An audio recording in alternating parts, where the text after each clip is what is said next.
जय जगन्नाथ। नमस्कार दर्शक बंधु। ओटीवी स्वतंत्र उपस्थापना बृहस्पति चलन 2026 को आपण मानक स्वागत। आपण माने जानिचंती दर्शक बंधु, जेतेले बृहस्पति महाग्रह चलन हुअंती आमे साधारणतः भावरे जेतिकी खुशी हेइताउ सेतिकी मध्य भय करिताउ। कोन पई ना काले आम राशि रे किछि खराब प्रभाव देबे कि जो मानकर शुभ फल प्रदान करिवो से माने स्वतंत्र भावरे खुशी हेइतांती। जा हउ बृहस्पति चलन है माने आम राशि अत्यंत मात्रा शुभ फल प्रदान कर। कि जो मानक पाई बृहस्पति खराब फल प्रदान करिथांती से माने मध्य अत्यंत भाव में मन दुख करिथांती एइथिपई जे आम राशि किछि खराब फल पड़िबो कि। हाँ दर्शक बंधु, बृहस्पति शुभ एवं अशुभ ये सब को नहीं आमे विचार करिबा। 12टी राशि मध्यरु सर्वप्रथमे मेष राशि ठारू कन्या राशि पर्यंत विचार करिबा। तेबे बृहस्पति चलन कौ राशि के होचंदी ना जून मास 1 तारिख सोमवार दिन रात्र 1 घंटा 48 मिनिट समय रे बृहस्पति महाग्रह पुनर्वसु नक्षत्र कर्कट राशि को चलन हेबे। तेणु करी मेष राशि रे यार प्रभाव कौन रहिबो ना मेष राशि रे साधारणतः भाव में चतुर्थ भाव को बृहस्पति दिबे। चतुर्थ भाव में जदि बृहस्पति चलन हुअंती तेबे मेष राशि व्यक्ति विशेष मानक पई अत्यंत मात्रा रे खराब फल प्रदान करिवो। कौन से खराब फल ना खराब फल कहिले आपणकर कर्म क्षेत्र में बाधा विघ्न देखा दिबो, सुखरे मध्य बाधा विघ्न देखा दिबो, पारिवारिक समस्या एवं दाम्पत्य जीवन में किछि झड़ मध्य आसीबो। ता माने जे आपणकर चतुर्थ बृहस्पति आपण व्यस्त विव्रत हेबे ता मध्य नुहे। चतुर्थ बृहस्पति हेले मध्य आपण को अक्टोबर मास परे किछिटा मात्रा रे किछिटा मात्रा रे आंशिक भाव में शुभ फल प्रदान करिवो बृहस्पति।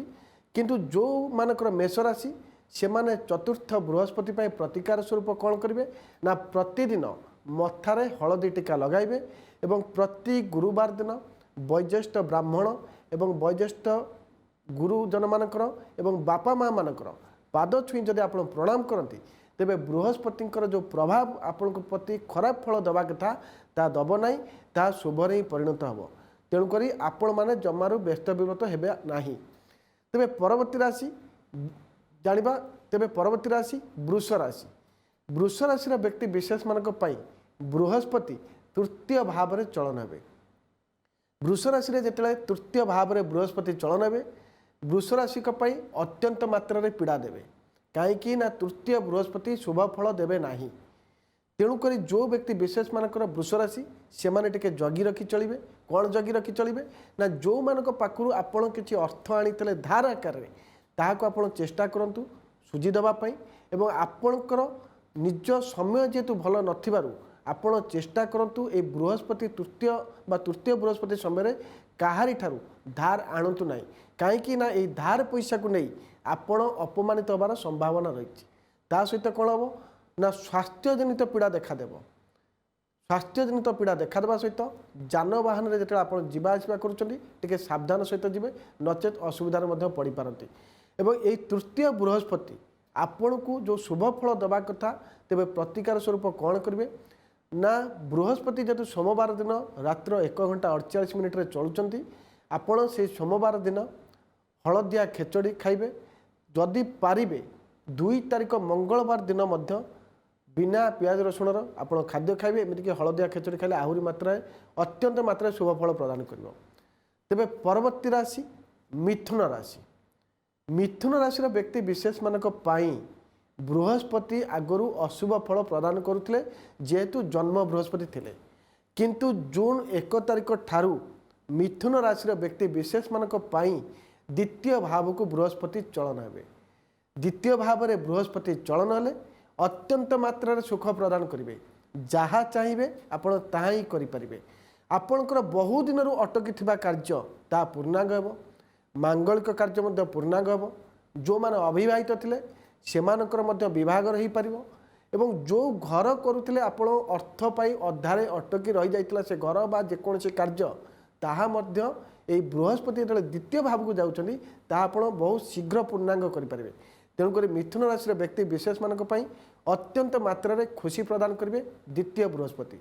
तेणुक मिथुन राशि व्यक्ति विशेष मानक पई खुशी प्रदान कले मध्य छोटिया प्रतिकार दैनंदिन श्री हनुमान चालीसा पाठ करेंगे ता सहित बृहस्पति जो दिन चलन होती आपणकर द्वितीय बृहस्पति हेले मध्य आपण से हलदिया खेचड़ी खावाई चेष्टा करेंगे एवं हलदिया वस्त्र जदि आप पिंधती तेज आपण को अत्यंत मात्रा शुभ फल प्रदान कर।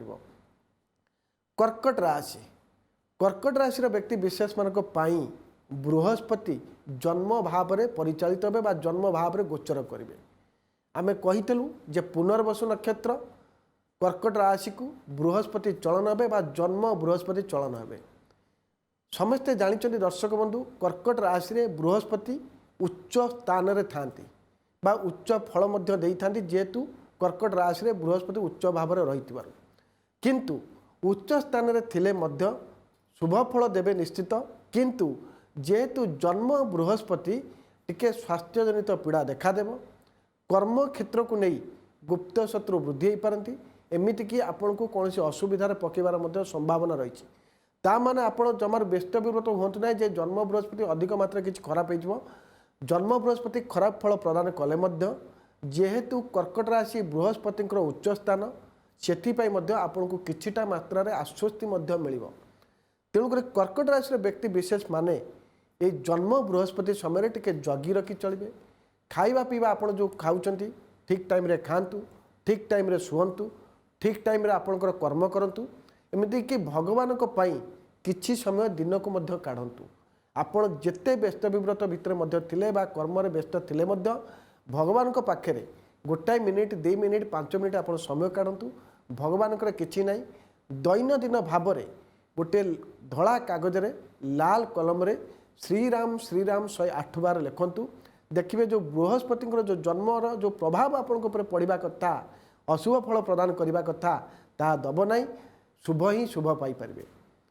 सिंह राशि व्यक्ति विशेष मानक आलोचना करवा सिंह राशि व्यक्ति विशेष मानक बृहस्पति द्वादश भाव को जाउछंती आपण माने जानिथिबे बृहस्पति जेतेबेले द्वादश स्थान को जाती कर्म क्षेत्र में केवल बाधा देखादेव ता नुहे आपणकर अर्थ व्यय कहीं ना द्वादश भाव वाला व्ययर स्थान बृहस्पति जो सिंह राशि को द्वादश घर को चलन होती आपड़ देखिए अଯଥାରେ व्यय हम स्वास्थ्य समस्या को नहीं हो जेकोसी भ्रमण आपड़ जब कर सफलता पाइपर ना जेकोसी कर्म को दूर स्थान को जाऊँच किसी अर्थ व्यय हम एमती कि मझी समय मध्य जो सेप्टेम्बर अक्टोबर नवेम्बर बेलू आपड़ जब कौन घर कार्य करती से अर्थ व्यय हम से जहाँ भी होना कहीं शुभ कार्य जब अर्थ व्यय हुए आमको एत फरक पड़ न था जहाँ आम गोटे कम करदेलु किंतु स्वास्थ्य समस्या को नहीं किछिटा मात्र अर्थ व्यय हम से जगी रखी चलिए एवं गुरु गुरुजन मानक भक्ति करेंगे बाप माँ पाद छुई दैनंदिन प्रणाम करेंगे प्रणाम करने कथा माने जे केवल प्रणाम करदेवा ता नुहे प्रणाम करंतु बा न करंतु बाप माँ को सर्वप्रथमे सम्मान दिंतु बाप माँ कथा टिके बुझंतु भल मंद टिके बुझंतु केवल प्रणाम करवा जे सकाଳେ संध्याଳେ दुई पाद छुई प्रणाम करदेवा आमर कर्तव्य सरीगला ता नुहे प्रणाम करेंगे कि न करेंगे आपण कथा किंतु बाप माँ को टिके स्नेह श्रद्धा करंतु कौन खाइबे कौन पीबे कौन पिंधिबे कौन भल मद एसबू टिके तदारख करंतु देखिए बाप माँ जदि आशीर्वाद हुए बृहस्पति जो द्वादश भाव को जाउछंती आपन को केबे हेले अशुभ फल प्रदान करेंगे ना कहीं ना बृहस्पति को जदि आप शांत करने चाहूँगी शुभ फल पाइबा चाहूँगी सर्वप्रथमे बाप माँ गुरु गुरुजन माने एवं ब्राह्मण मानकर आशीर्वाद निहाती दरकार रही है तेणुक सिंह राशि व्यक्ति विशेष माने यही प्रतिकार करेंगे निश्चित रूप से आपंकर जो अशुभ फल पीड़ा दवा कथा ता शुभरे परिणत हम।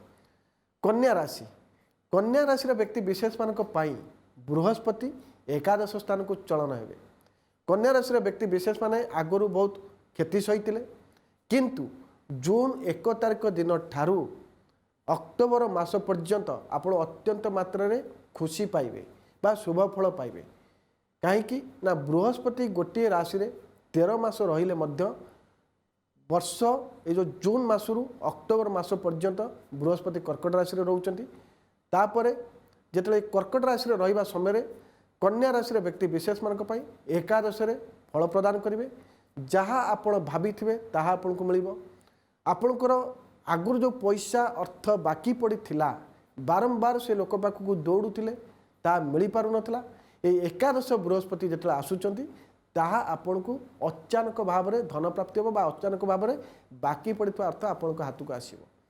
ତା ସହିତ ମଧ୍ୟ କନ୍ୟା ରାଶିର ବ୍ୟକ୍ତି ବିଶେଷ ମାନେ ପୁଅ ଝିଅମାନେ ଯେଉଁମାନେ ପାଠ ପଢ଼ୁଛନ୍ତି ବଡ଼ ବଡ଼ ଚାକିରି କରିବା ପାଇଁ ଚେଷ୍ଟା ବାରମ୍ବାର ଜାରି ରଖିଛନ୍ତି ଏହି ଏକାଦଶ ବୃହସ୍ପତିରେ ଆପଣଙ୍କୁ ଅତ୍ୟନ୍ତ ମାତ୍ରାରେ ଶୁଭଫଳ ପ୍ରଦାନ କରିବା ସହିତ ଚାକିରି କ୍ଷେତ୍ର ପାଇଁ ଦୂର ସ୍ଥାନକୁ ଯାତ୍ରା ଯୋଗ ମଧ୍ୟ ରହିଛି। ଏମିତିକି ବହୁତ ଭଲ ସଂସ୍ଥାରେ ମଧ୍ୟ ଆପଣ ଚାକିରି ପାଇପାରିବେ ଏବଂ ଯେଉଁମାନେ ପାଠ ପଢ଼ୁଛନ୍ତି ସେମାନେ ମଧ୍ୟ ପାଠପଢ଼ାରେ ଡେଭଲପ୍ କରିବେ।